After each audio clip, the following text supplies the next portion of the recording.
Alors, je vous présente ici une plante que probablement vous connaissez déjà, c'est le pissenlit. Alors, le nom l'indique, c'est une plante qui aide à faire pipi.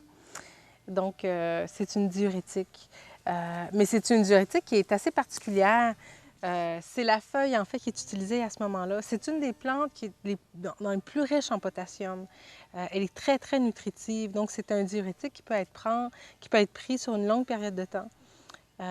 Aussi, la racine de pissenlit, surtout lorsqu'on la récolte à l'automne, elle contient beaucoup d'inuline, qui est une sorte de sucre complexe. Et cette inuline-là, en plus et aussi il y a beaucoup de potassium et plein d'autres minéraux, cette inuline va être intéressante pour nourrir nos bactéries qui vivent dans notre intestin, qu'on va voir plus tard à quel point sont importantes.